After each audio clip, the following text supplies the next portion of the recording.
आज हम बात करने वाले हैं न्यूयॉर्क सिटी के हाल ही में बने नए मेयर की, जिनका नाम ज़ोहरान ममदानी है। बताएंगे इनका जन्म और इनकी नेटवर्थ के बारे में। चलिए शुरू करते हैं।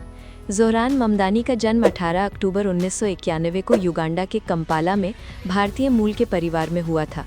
उनके पिता महमूद ममदानी कोलंबिया विश्वविद्यालय में प्रोफेसर हैं और अफ्रीका के उपनिवेशवाद, राजनीतिक हिंसा और अफ्रीकी इतिहास के विशेषज्ञ हैं। उनकी मां मीरा नायर एक विख्यात भारतीय अमेरिकी फिल्म निर्देशक हैं, जिनकी कई प्रसिद्ध फिल्में हैं। ममदानी का मध्य नाम क्वामे घाना के क्रांतिकारी प्रधानमंत्री क्वामे निक्रूमा के नाम पर रखा गया था। उनका परिवार जब वे 5 वर्ष के थे तब केप टाउन दक्षिण अफ्रीका चला गया। वहां उन्होंने सेंट जॉर्ज ग्रामर स्कूल से शिक्षा ग्रहण की। 7 साल की उम्र में वे परिवार सहित न्यूयॉर्क शहर आ गए। न्यूयॉर्क में उन्होंने bank street school for children और Bronx high school of science से स्कूली शिक्षा पूरी की। इसके बाद ममदानी ने मेन राज्य के बोडोएन कॉलेज में दाखिला लिया और 2014 में अफ्रीकन स्टडीज़ में स्नातक की डिग्री हासिल की। कॉलेज के दौरान उन्होंने students for justice in Palestine नामक छात्र संगठन की स्थापना की। ज़ोहरान ममदानी का राजनीतिक करियर 2021 में तब शुरू हुआ जब वे न्यूयॉर्क की राज्य विधानसभा के सदस्य के रूप में क्वींस के 36वें जिले का प्रतिनिधित्व करने लगे। उनकी राजनीतिक सक्रियता की शुरुआत किराएदारों की समस्याओं को सुनने और उनका समाधान करने से हुई। एक बार क्वींस के एस्टोरिया इलाके में किराएदारों की बैठक के दौरान एक महिला ने ममदानी को अपनी दीर्घकालीन किराया बढ़ने की भेद्यता के बारे में बताया। इस पर ममदानी ने कहा कि वे विधानसभा में ऐसा कानून लेकर आएंगे जो किराएदारों को बिना कारण बेदखल किए जाने से बचाएगा। इसके बाद उन्होंने गुड कॉज कविक्शन बिल पेश किया, जो उनके राजनीतिक करियर की पहचान बनी। ममदानी ने 2020 में डेमोक्रेटिक प्राइमरी जीतकर विधानसभा में प्रवेश किया और 2024 तक लगातार निर्विरोध चुने गए। उनका राजनीतिक एजेंडा मुख्य रूप से कामकाजी वर्ग के जीवन स्तर को सुधारने, आवास संकट को हल करने, मुफ्त सार्वजनिक परिवहन और न्यूनतम मजदूरी बढ़ाने पर केंद्रित रहा। 2024 में उन्होंने न्यूयॉर्क शहर के मेयर पद के लिए चुनाव लड़ा और डेमोक्रेटिक प्राइमरी में पूर्व गवर्नर एंड्रू कुओमो को हराते हुए प्रचार की दुनिया में तहलका मचा दिया।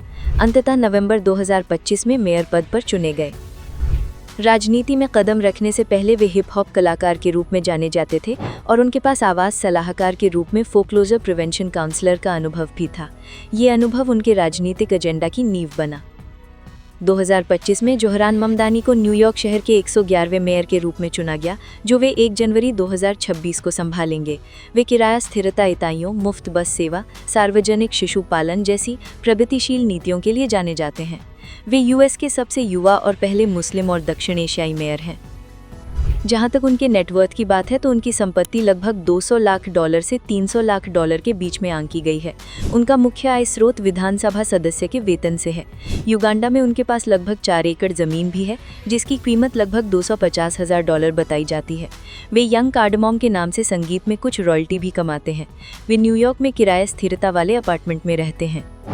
ज़ोहरान ममदानी की पत्नी रमा दुजाजी एक सीरियाई अमेरिकी कलाकार और क्रिएटर हैं।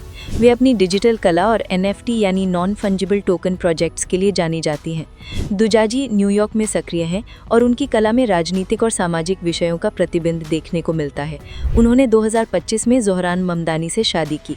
दोनों की साझेदारी कला और राजनीति का अनूठा संगम है। इस संधार के अंत में ये कहा जा सकता है कि ज़ोहरान ममदानी ने अपनी मेहनत, दृढ़ संकल्प और प्रगतिशील सोच से न केवल न्यूयॉर्क शहर की राजनीति में इतिहास रच दिया है, बल्कि वे अमेरिका में भारतीय मूल और मुस्लिम समुदाय के लिए एक प्रेरणा भी बन गए हैं। उनकी जीत ने ये दिखाया है कि युवा नेतृत्व, विचारों की बहुलता और समावेशी नीतियां बड़े बदलाव की ताकत रखती हैं।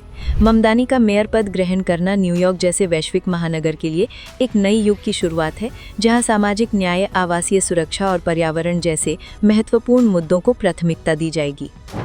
उनका ये सफ़र एक संदेश है कि सीमाओं और पृष्ठभूमि को पीछे छोड़कर नई सोच से ही नई इमारतें खड़ी की जा सकती हैं।